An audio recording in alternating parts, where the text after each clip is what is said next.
Welcome to today's webinar. My name's Robin Ewing, and with Professor Michael Anderson, I co-direct the Create Centre, Creativity in Research, Engaging the Arts, Transforming Education, Health and Wellbeing.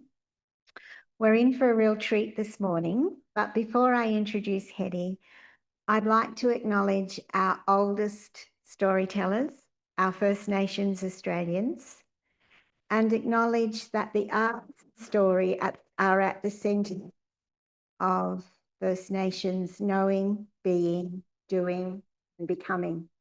And we have so much to learn, I think, from the way that they do that, have always done. I also need to acknowledge that the lands, the countries that we're joining from were never ceded. I'm joining from Wurundjeri country. The university is on Gadigal land. You might like to acknowledge the country that you're joining from in the chat. And it's my great privilege and pleasure today to introduce Heddy Lahmann. Heddy's broader research focuses on arts and education in crisis settings and the role of creative expression in peace building and social change. Some things, of course, that Create is very interested in, and I know you are interested in too, by the very fact that you're joining today. Heddy is Professor of International Education at New York University. And today she's particularly going to share some insights from her recent study, which has got a great name, Heddy, From Margins to Masterpieces, Charting Paths to Strengthen Arts in Global Education. And certainly in Australia, in the current climate, we do need to chart paths to strengthen the arts in education. I won't say any more about the study. I'll leave that to Heddy. But please, if you have comments or questions for now, put them in the chat and we'll come back to that towards the end. Thank you so much for joining us, Heddy, and over to you. Thank you. Thank you so much, Robin, for the lovely introduction and welcome. Thank you to everyone for being here. Good morning, good afternoon, good evening. It is a dark and cold wintry night here in New York. But I'm very excited to be with you across all these different time zones. I'll begin with an acknowledgement as well. So here at NYU, we're gathered on the ancestral homeland of the Munsee Lenape people. NYU acknowledges that it was founded upon exclusions and erasures of many indigenous peoples, including those on whose land this institution is located. And this acknowledgement is really just the beginning of making a commitment to the process of working to dismantle ongoing legacies of settler colonialism. Thank you to the Create Center again for inviting me to join you today and for convening us. I also want to say thank you to Anne Bamford for connecting me to you. The lovely Anne wrote the forward for this report, and it's one that continues to challenge me to think about what to do with these findings and how to push them forward. I will start to share my slides now. Robin already told you a little bit about my research and work, which focuses broadly on arts for social change and thinking about how arts facilitates understanding of the other across various divides. The research that I'm going to speak about today was commissioned by the Community Arts Network, Porticus, and the Community Arts Lab, and focuses on strengthening arts education in public schools globally. I want to start by saying that I come to this work as a researcher and as an educator, but also as a theater artist and as a parent with a child in public school. I wouldn't be who I am today without the public school arts education that gave me confidence and connection and a voice at a time when I really didn't believe I had anything to say. Many of us who champion the arts do it because we've experienced its impact ourselves, and we've had those visceral firsthand experiences, and we want every child to be able to have those same experiences, those kind of transformative opportunities. And this is a theme that came up over and over and over again in this research. So over the course of this study, I connected with educators and with artists and with lawmakers and with donors and with advocates across 55 countries. And this research really affirms what so many of us who do this kind of work already know, that the arts are essential for individual and community growth, for social connection, and the kind of education that helps young people and communities imagine and thrive and build something better. So I'm really excited to share what we learned, and thank you again for being a part of this conversation. So I won't spend a ton of time here, but just share briefly some of the motivations for this study. I'll emphasize that, we set out to understand the bottlenecks and the levers of change and the existing opportunities for arts education in public or government-funded education systems. Arts education is a broad topic, and this study specifically focuses on public education systems because they are the broadest and most equitable infrastructure we have. They're not perfect, but they're the best that we've got. If the arts aren't embedded in public education systems, then access continues to remain fragile and tied to privilege. So the study seeks to answer these research questions. Question 1 focuses on the problem, looking at the underlying causes for the marginalization of arts education and how these causes are related to each other. Question 2 looks at the promising practices and levers of change, as well as rationales for supporting the integration of arts education in public schools. Question 3 focuses on the status of global advocacy and areas of momentum. Who are the key advocates? Who are the key frontrunners? And question 4 looks at existing models for effectively including arts education in school systems and the factors that contribute to their success. So I'll talk a little bit about the methods that evolved over the course of this study. We began with an initial desk review, which started with 120 documents and became much bigger over the course of the time this was happening. I conducted 53 interviews that involved 65 participants. Distributed distributed a lot more than this, actually, 95 surveys that represent stakeholders across 55 countries. I also engaged in some of these kind of key UNESCO events surrounding the new culture and arts education framework that came out last year. And that was a space for kind of hearing some of these high-level ideas and engaging with networks in the space. On the right-hand side, you can see the affiliations of those who participated in interviews in blue or in surveys in orange. So this again included government representatives, independent experts, leadership from arts organizations, educators, scholars, donors, advocates around the world. And here is a map that illustrates the 55 countries represented in the study. And we made many deliberate efforts to ensure that we would not be attempting to tell a global story solely through a global north lens. This is a first of its kind study to capture such a breadth of perspectives on arts education in low and middle income countries. And here's a breakdown of the regional representation of those who participated. Again, interviews are in blue and the surveys are in green. And we're really proud of the number of countries and the representation that we managed to include here. At the same time, the study has its limitations. It offers this kind of global snapshot of arts education, but the data is primarily, though not solely, qualitative in nature. It's drawn from a non-representative sample, so it can't be, used to establish cause and effect relationships, but it does provide insight that illuminates and enriches our understanding of the local and the global trends in arts education in public schools for further investigation. So let's talk about the problem, the underlying causes for the marginalization of arts education.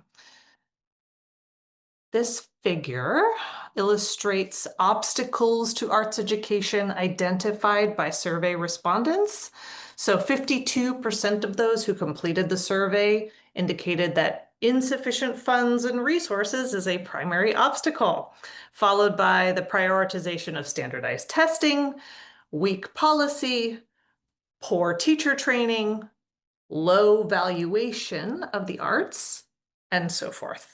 I'm sure many of you are not surprised by these problems, and you probably know them very well. Many of these issues are overlapping and they are cyclical. So I focus on the kind of top 5 to dive deeper into the study. So the insufficient funds and resources problem, I found this applies across all regions and all economies. The relentless focus on standardized testing pulls time and attention away from the arts. There are policy practice gaps with ambitious policies on paper that don't translate into classrooms.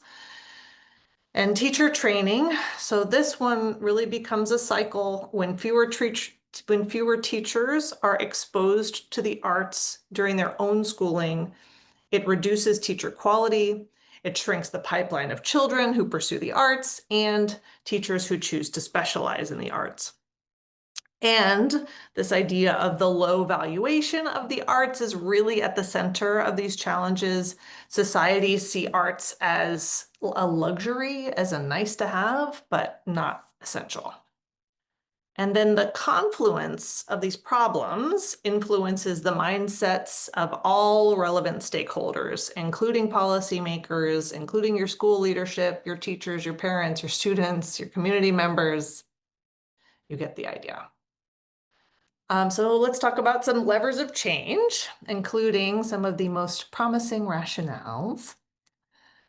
Before we get into those, I'll talk about what the respondents identified as the biggest needs to support the inclusion of arts in public schools. And so these needs align almost directly with the problems that showed up in the last section.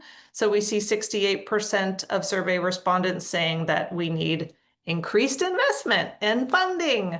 We need more time in school allocated for the arts. We need partnerships. We need to strengthen policy and evidence and teacher training and so forth. So what are the levers of change to address these needs? I've organized these by local and regional and global levels, both to show how they differ and how they interact. So at the local level, demand for arts education is cultivated through experience. And I'm going to just read a quote here because it's one that really stuck with me. So Gerard Bester, the head of Windybrow Arts Center in South Africa, told me, the most remarkable thing is a parent. Sometimes it's a father who witnesses his daughter on stage playing a character, playing a role. And he'd never seen his daughter with that extraordinary power, voice, and physical projection. And at times, fathers are reduced to tears, witnessing his daughter that's not allowed that voice sometimes in their home space. So these moments can shift perceptions about the value of arts education. And the same is true for teachers and administrators and even policymakers. A single visit to an exemplary school or viewing a single showcase or performance can spark conviction that arts belongs in schools, just as, and in some cases even more powerfully than a policy or an impact report. And as William Yip in China, quoted on this slide, said, when teachers, district leaders, and principals who haven't had the opportunity to be exposed to the arts get the opportunity to experience it for themselves, they feel it and they get it. So imagine if every generalist teacher could have that same kind of moment as part of their teacher training, experiencing what's possible, not just on paper, but in practice. I'm now going to move to the regional level. So drivers of change here focus on strengthening partnerships and infrastructure. So investing in things like technical frameworks, especially those that support collaboration between schools and local arts institutions, are key. Partnerships play a central role in expanding programming options, but also in filling gaps in funding, resources, and support. So this is about driving change, not just from the top down, but from the middle out. And then zooming out to the global level, drivers of change here focus on building and strengthening the ecosystem for research, practice, and advocacy. So this includes, continuing to build good research and sharing that research and best practices across contexts. It's essential that knowledge is accessible not only to policymakers in high-income countries, but also to historically marginalized voices and contexts, those that are building their arts education infrastructure, and making sure proactively that they have a seat at the table to contribute, to learn from, and to shape best practices. So now I'll talk about the rationales. Globally, there are 4 rationales that rise to the top: citizenship and social cohesion, well-being and mental health, 21st century skills, and academic outcomes. And these rationales reinforce the notion that arts is not just important for learning, but for the kind of societies that we want to build. So as the former Portuguese education minister, João Costa, said, quoted on this slide, in a time of fake news and attacks on democracy, the arts wake us up and they remind us that alternative futures are possible. This is something I really need to be reminded of in my current context. Rationales linking arts education to social cohesion are very relevant when it comes to bridging political and social divisions, something we urgently need in increasingly polarized times. Rationales linking to well-being and mental health are more relevant than ever, especially considering their evidence of importance during and post the COVID-19 pandemic. And as well, there's a lot of growing evidence about linking the arts and health. Arts and health are having a moment right now, and it's a time to leverage that opportunity. Future employment. These rationales linking to future employment are really focused on building these 21st century skills, they're sometimes called. Things like creativity, critical thinking, collaboration. These are skills that employers are seeking in a rapidly changing digital world. And then finally, the rationale that policymakers love, linking arts education to academic outcomes. These continue to be compelling to policymakers, especially as the STEAM movement, which focuses on putting the arts into STEM, of course, continues to gain traction. And these rationales, the last thing I'll say here, they largely fall into what we might call the instrumental value category. So emphasizing how the arts contribute to other skills and outcomes versus the intrinsic value rationales, which of course just emphasize the importance of arts for their own sake. So these instrumental rationales can be useful to attract funding and policy support, but I want to caution that we shouldn't lean on them too heavily, because then we can risk undermining the inherent value of the arts in and of themselves. Okay, let's talk about advocacy and areas of opportunity and momentum. So here I will discuss briefly the global landscape of arts education advocacy, growing areas of interest and strategic inroads, as well as some of the key frontrunners. UNESCO, of course, plays an important and visible role here.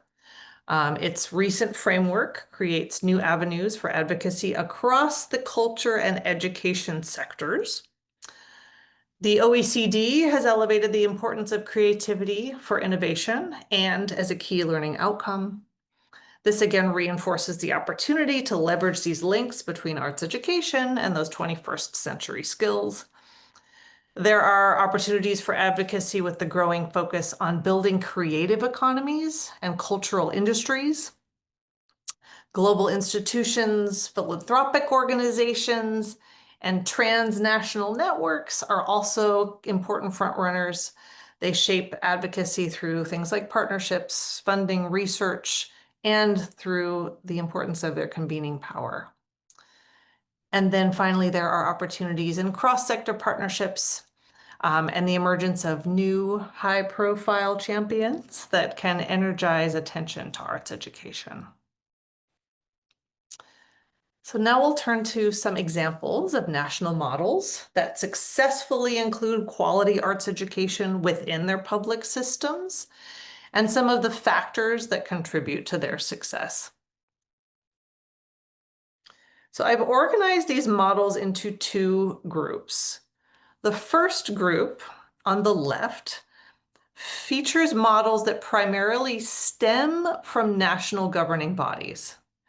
And the second group features exemplary models that are primarily led by smaller organizations that then partner with national or even subnational governing bodies. And these models were selected to demonstrate not just that they work in their particular context, but that they have adaptability, flexibility, and even scalability within their national systems, but also lessons for other systems. I want to say importantly here that these models are not exhaustive. The omission of a country or a particularly fabulous case is not indicative of a lack of value or merit, but it's likely the reflection of limitations of time and scope. So for the remaining time that we have together, I'm not going to go into all of the details on the particular models, but we can talk more about those in the Q&A if there's interest. I also strongly suggest that you read the report to learn more. But I'll highlight some key factors that contributed to their success. So the features that I want you to take away here are that the successful models that stem from national governing bodies involve cross-sector collaboration, support the implementation of policy. They invest in technical frameworks. They invest in teacher training and in outreach to underserved communities. Now, the successful models led by arts organizations essentially illustrate partnerships with governing bodies that support governments to facilitate those last three items. So the technical support, the teacher training, and the inclusive programming. And across the board, these models highlight the importance of public and civil society partnerships that bring schools into collaboration with local arts, with local cultural institutions, with local artists as pivotal mechanisms for facilitating quality arts education at scale. You got all that? Are you still with me? So now we get into some recommendations, which should hopefully echo the features from some of the findings that I've shared thus far. So stronger mechanisms are needed to bridge gaps between policy and practice. Developing and strengthening intermediaries, those that can connect policymakers and key stakeholders like teachers, is one way to support that goal. We need to cultivate bottom-up demand by embedding things like community arts events into school programming. Facilitating this kind of evidence of experience is important because it demonstrates the intrinsic value of the arts. And this recommendation applies across the board, from funders to arts organizations, to school leadership, to educators. We need to leverage exemplary schools to cultivate broader demand. And one way to support this goal is to broaden partnerships with these schools to include dedicated investments in outreach and capacity building. Investing in hub schools in underserved areas is another way to increase demand and also improve inclusive access. Target parents and caregivers for advocacy because they are the gatekeepers to their children's education and they wield significant influence over other key stakeholders. Policymakers, educators, and funders, we need to leverage the momentum surrounding timely instrumental value rationales, including those focusing on creativity through education and this demand for 21st century skills, of which creativity is central. Let's also leverage the global focus on building creative economies, as well as the growing, I'm losing my words at the end here, the growing body of evidence that links the arts and health and the momentum of STEAM. But let's also advocate for putting STEM into the arts by investing in the modernization of arts education through innovation and advanced technology. I feel like this one goes without saying, but we need to prioritize and invest in teacher preparation at all stages. And just as exemplary schools can inspire replication and adaptation and improvement at a local level, exemplary national models of arts education, such as those included in this study, can provide blueprints for learning and adaptation across systems. And to support this kind of peer learning, regional and global stakeholders should do things like invest in platforms and exchange mechanisms that can help us strengthen the infrastructure for research, advocacy, and networking, and promote this cross-country dialogue and shared learning. So that is the last recommendation I'm going to share for now. Implementing these recommendations will require collective effort from educators and policymakers to donors and cultural leaders. Everybody has to play their part in ways that align with their own goals and contexts. Because at the end of the day, this isn't about enrichment. Healthy societies need healthy schools, and the arts have a key role to play in that, in public education everywhere. And then I'll just make this plug here that this work does connect to a larger movement. The Community Arts Network brings people together all over the world who use the arts for social change. And if this kind of thing resonates with you, I encourage you to check them out and join. Thank you for your attention, and I look forward to the discussion. That is just really at the core of so many things that I think most of the people who are listening to you today are working on in some aspect. So I'd really just like to invite everyone who's here to just go right ahead and unmute yourself and jump in and ask if you have a question. Maybe I'll just very selfishly get us going by asking if you, just given most of your audience today is Australian, do you have anything you can tell us about us? I'll try. I actually interviewed Michael Anderson for the study, and in addition to a number of scholars in Australia, and then a few in New Zealand who haven't been able to hear any of these findings because I'm always presenting them at a very different time. Well, yes, please, by all means. I mean, our New Zealand colleagues are very familiar with our YouTube channel. So if you'd like to tell them the things you want them to hear, they'll get it that way too.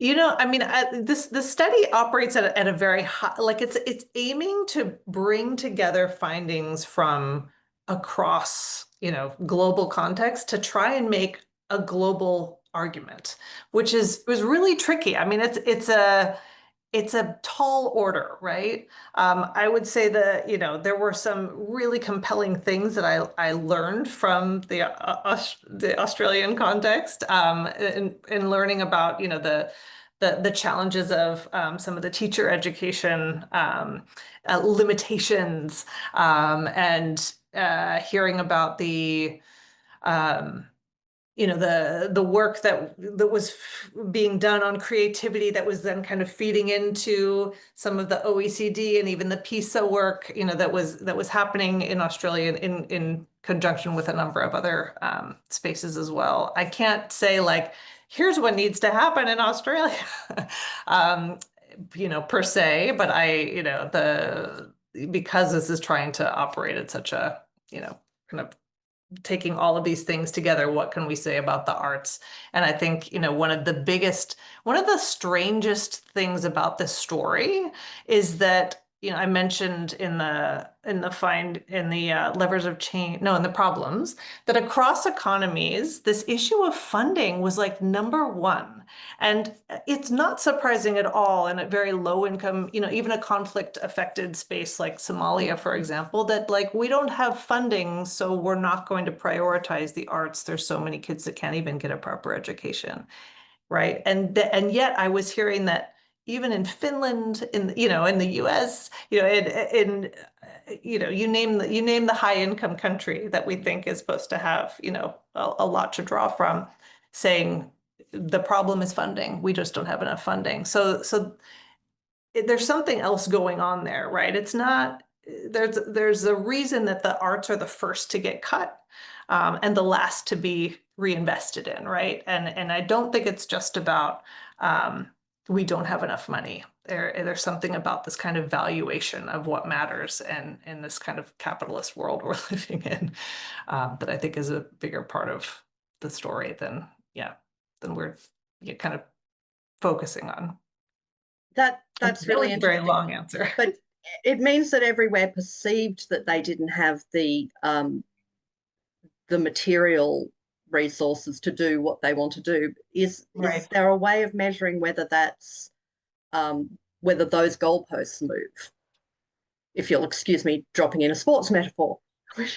What I mean is, you mentioned, say, for example, Finland, which we very often think of as a place that does support non-traditional education models. Um, is it a case that an engaged, interested educator will always want more to be able to do more? I mean, I absolutely think that is very much a part of the story, and that yes, that the goalposts are always moving because we all, as educators, there's never enough funding to do, what we think The our things you want to students do. want and need, and we're constantly being, hamstrung by the limitations of bureaucratic, regulations, and then this policymaker has a different set of priorities, right? And this political leadership is leaning in this direction, therefore the arts are getting targeted again. Um, yes, I think it's very much a case of goalposts moving, but I think this issue of, the arts always get hit first, is about something, it's about this kind of low valuation. Like the arts just they aren't seen as mattering as much as, these hard skills. And yet we know, We you know, know that. we know they matter, right? And during COVID, the first thing that policymakers did was fund the arts because we knew that kids couldn't learn if they weren't able to kind of, have that space to express and, tap into just the ability of being in their bodies, right? And so we know it matters, and yet it's still, targeted across contexts. Did you find any, can you give us any examples of successful um, advocacy in that place that you saw? I mean, for you seem to overall have said that if we can get that sense of value to shift, then that might do a lot. Did you see any examples where people were nudging that lever? I heard here's one that I kept hearing, which I think I tried to allude to in my presentation, but I want to emphasize, and that was that, policymakers, they're always asking for the numbers, right? We want to see how much the arts are improving our math learning or whatever it is, whatever the relationship is, or and yet, there were a couple of arts organizations, school leaders, and a policymaker that all spoke about this moment that they went to a school that had a terrific program, or even just had like a terrific teacher in one classroom, and they went and saw for themselves, either it was a performance, it was a showcase, it was and that was the moment that the policymaker said, yes, we're going to fund this, or yes, we're going to partner with you in order to make sure that this keeps happening.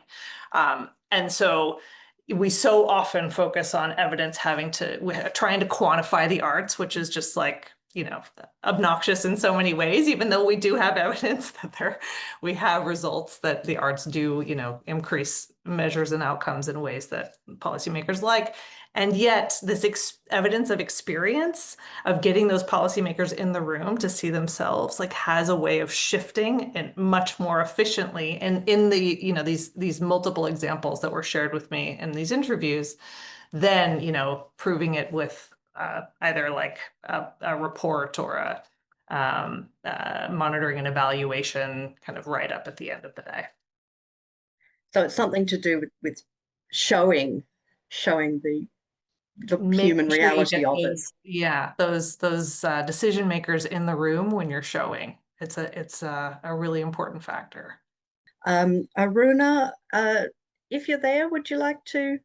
If not, I'm happy to read out what's in the chat, but if you're there. Okay, I'll just read it. She said, I'm originally from Singapore, and 20 years ago when I left for Australia, there was minimal importance to the arts. It was heartening to see that Singapore has stepped up since. Can you briefly highlight what you felt was impressive or important about their policy? I was impressed by the investment in teacher education for arts educators. And a focus, not just on the teacher education, but in the curriculum, that arts education just gets a certain level of priority in the curriculum, but the investment in teacher education that seems quite robust compared to other contexts. So that I found impressive. I'm just also going to read a question from Jenny in the chat. She said, thank you for the very informative and comprehensive presentation and with implementable recommendations. Yes, I thought we're all pretty excited about that. On the issue of the difficulty of arts education fitting into standardized test models, how would you go about convincing parents and policy makers to prioritize resources to something that cannot be quantified? Is there a thing we can start with on that? It's difficult to quantify. It's difficult to quantify. I want to say that it's not impossible. Not that I'm saying like let's just go and quantify the arts, right? I don't want you to take that away. But in some of these interviews with policymakers, yes, policymakers and educators, I heard these examples of, we're not trying to measure, what the arts are doing for science learning, but we're gathering data about, the outcomes that we have that are related to the arts specifically, and then showing what are both qualitatively and quantitatively collecting like kind of portfolio data from kids to demonstrate that they are making progress towards these outcomes or achieving these outcomes. I know that's a bit of a tangent and not necessarily what you're asking, but I want to say that there are really interesting models for collecting data that isn't just qualitative on the arts that I think is really valuable for making the case for the importance of, really rigorous, robust, I use that word again, arts education programming in schools. In terms of convincing parents and policymakers, I mean, I hate to sound like a broken record, but the thing I'm just repeating what I heard over and over again was that it was just so important that they see it, hear it and experience it. Many parents haven't had exposure to arts in their own schooling, right? So how can we expect parents to prioritize it if they haven't had those moments that, I think probably everybody in this Zoom room have had of knowing in your body that it matters so much because you've witnessed it or you've felt it, because you did it, right? You were an artist in your own right, or you continue to be. And so creating those opportunities. And I think that, like building this into when we're talking to donors and partners about, what needs to go into a program that they're funding, that these kind of public showcases are embedded in that, that we make sure that that is part of the program so that we're community members, that it becomes something that everybody sees and witnesses and comes to value at this local bottom-up level. I think you brought up something incredibly valuable that I haven't heard mentioned in this context before, which is the fact that parents are an energy source that we can harness. So that's a tremendous takeaway. I've got something in the chat from Pat Thompson, who's been working in this space. She's one of the absolute extraordinary leaders in the UK. So really useful to get her perspective. She says, we have just seen a big and positive shift in England in relation to arts education. It's the result of both long-term advocacy and evidence production and a more favourable political climate. So that's what you're saying about pulling all the levers, isn't it? We have had to separate the arts from creativity and focus strongly on education rather than the department that manages the arts. Any response to that? Was Pat one of the people you talked to? Pat is not one of the people I talked to. I would love to hear Pat speak a little bit more about this. This is super interesting. Yeah, I would love to hear more. Well, because as you know, I'm back in Australia now, but I'm still working by distance with the Cultural Learning Alliance. So Heddy, the Cultural Learning Alliance is a kind of one of the two peak bodies that are advocating for arts education, and the other is the Arts and Minds campaign, which has been spearheaded by the National Education Union. And I mean, there's obviously been a huge amount of lobbying going on for a very long time. And I think the thing that's made some of the difference, I think, is that we started to spell out the educational benefits of the arts, not simply looking at what all the other things were that the arts do, but actually arguing, and you'll see in the current curriculum review report, we actually argued that about the knowledges that the arts support children and young people to develop. So we were arguing very strongly that the arts are knowledge rich, that they are ways of knowing, being and becoming in the world. The Cultural Learning Alliance has produced a capabilities framework. We've commissioned a number of rapid evidence reviews, most of which have been fed into this kind of process that's been going on. I wouldn't say what we've got is perfect, but what has, with the curriculum review and the government response, but what's happened has been that the worst of the audit requirements have been the baccalaureate, which prioritise other subjects, has been removed, and there has been promotion of art subjects as part of a core balanced kind of curriculum. So I think we're in a much better position than we were, 2 or 3 months ago. This is an incredible example of powerful advocacy that has gone through all of these rigorous processes to come up with the messages that have made the difference. And so would you say that it's been about making the case about what the what the arts curriculum does for arts learning. Yeah. Yeah. Yeah, and we obviously in the capabilities, we've talked about all the other things that the arts do as well. So questions, of efficacy, agency, well-being, etc., are important, but we've described those as kind of part of the process, not the end point. The end point and the point of arts learning is arts learning. What you get a lot is through that process, all these other things happen.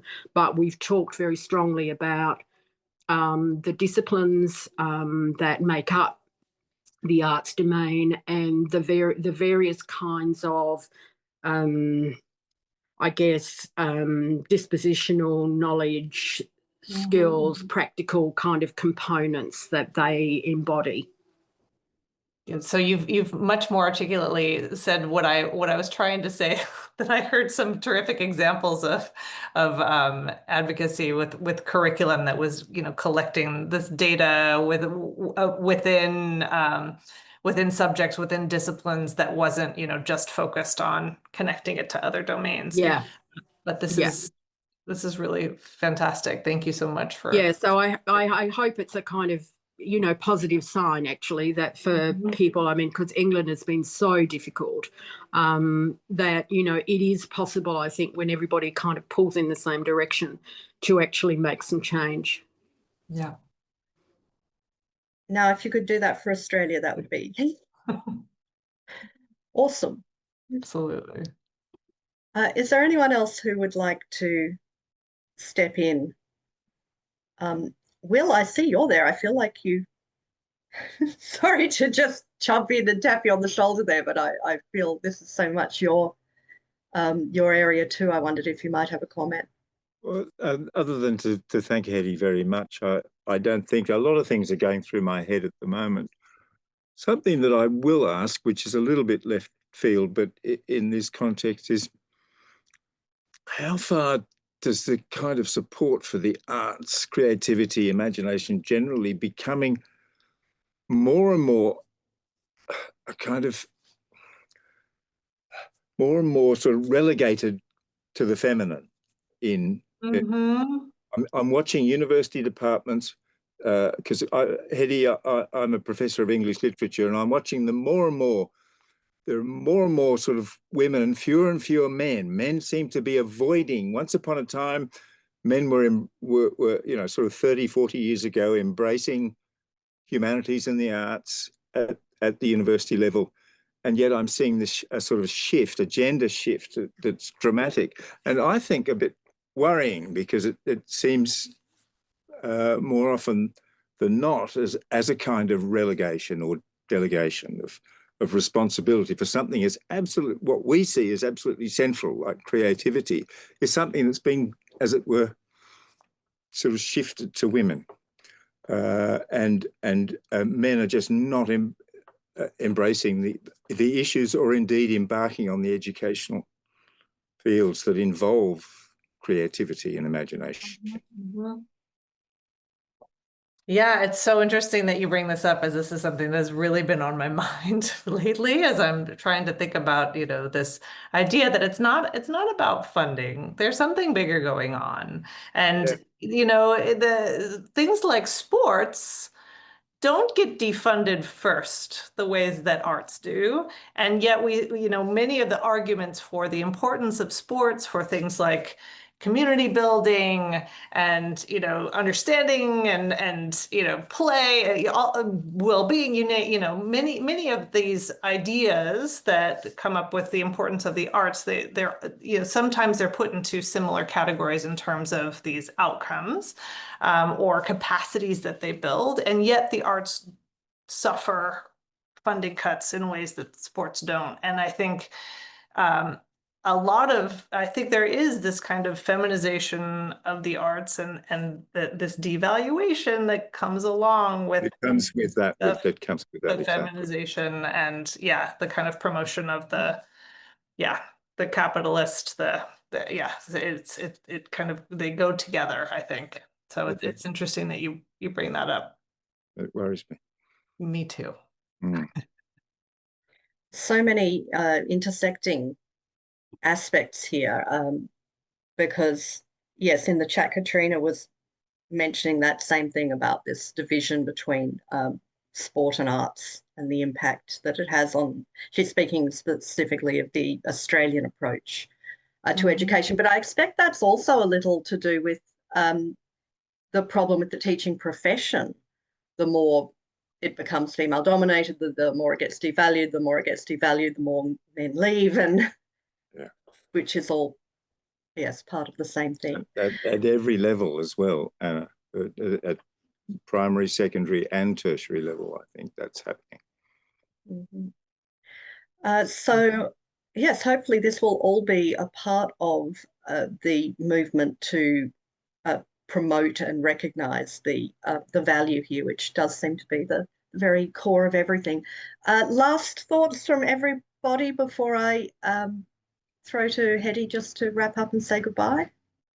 Thank you all so much for your engagement with this conversation. And Heddy, such an incredibly useful and as well as being interesting, just so much material for us to work with there. So thank you again so much for your presentation. And thank you everyone for joining us in the Create Centre for this series of webinars. And yes, you can find them all on YouTube. Heddy, it was wonderful to have you. Thanks, Heddy. It was absolutely wonderful. I just shared the link to the report. It's freely available, open access online, so please check it out. Thank you so much for your questions and for having me. It was really lovely to get to speak with you all and share this conversation with you in my evening and in your morning, I think, for many of you.